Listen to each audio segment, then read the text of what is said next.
아쉬운 대로 배달앱을 뒤져 가장 맛있어 보이는 양식 메뉴를 골라 여러 개 주문해 두었다.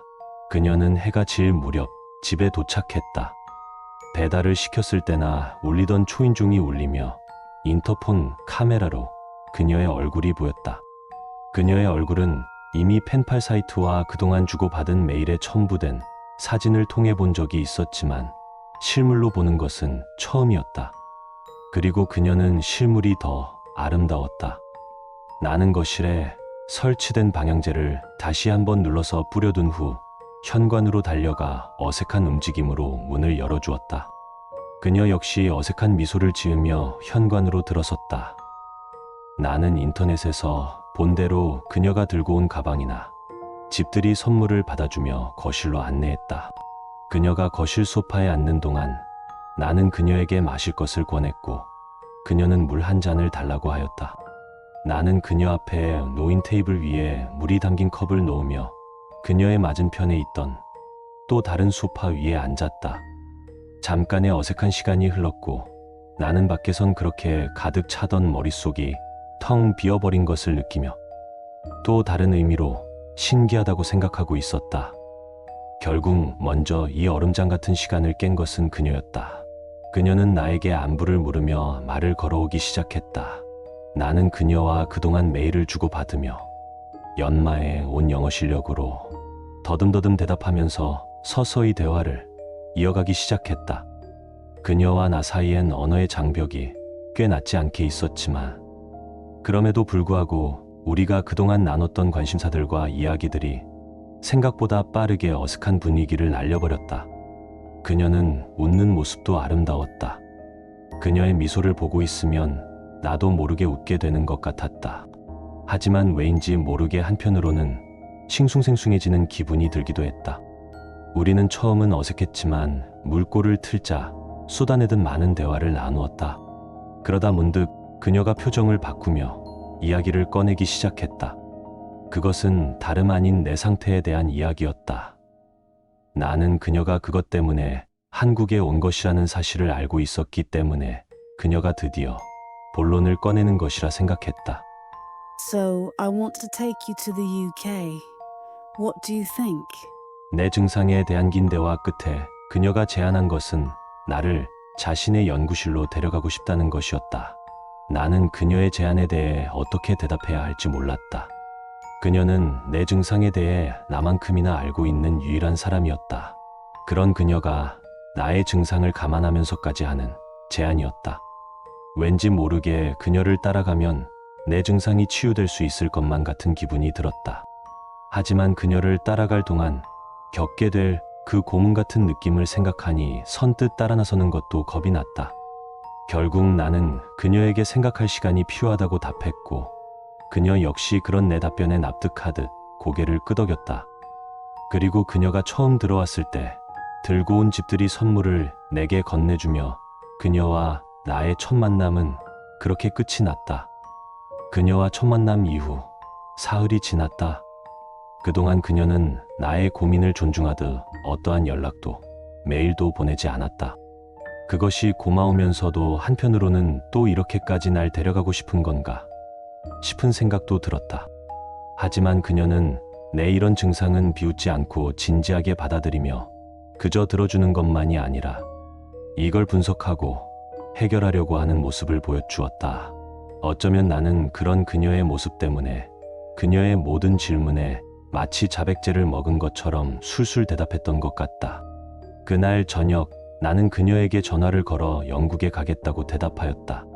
수학이 넘어 그녀의 높아진 텐션이 느껴졌고 그 밝은 기분이 나에게 그대로 물들며 전화를 걸기 전까지만 해도 무표정이었던 내 얼굴도 화사하게 번지듯 밝아졌다.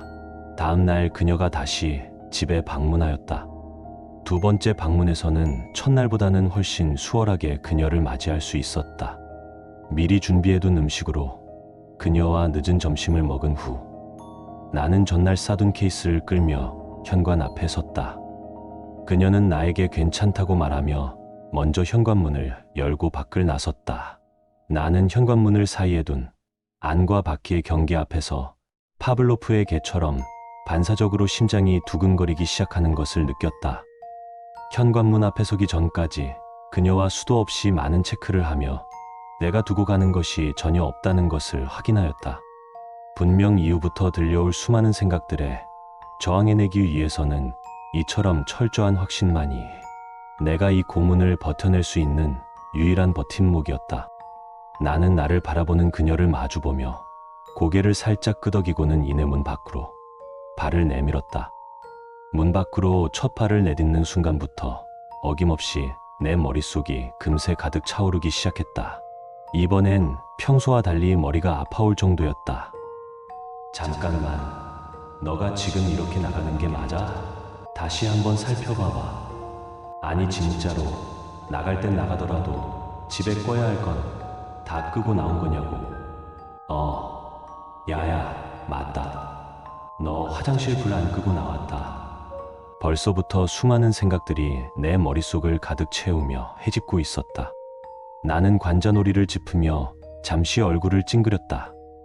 그러나 이것은 머릿속을 채워나가는 생각들 때문이 아니라 그 뒤에 어김없이 찾아오는 그 소름 끼치는 기분 때문이었다. 진짜 뭔가 빼먹고 나온 것만 같은 불안하고 초조한 감정. 내가 수많은 생각들보다 더 두려워하던 바로 그 역 같은 감정의 가시였다. 괴로워하는 나의 모습을 지켜보던 그녀는 내 손을 꽉 잡아주었다.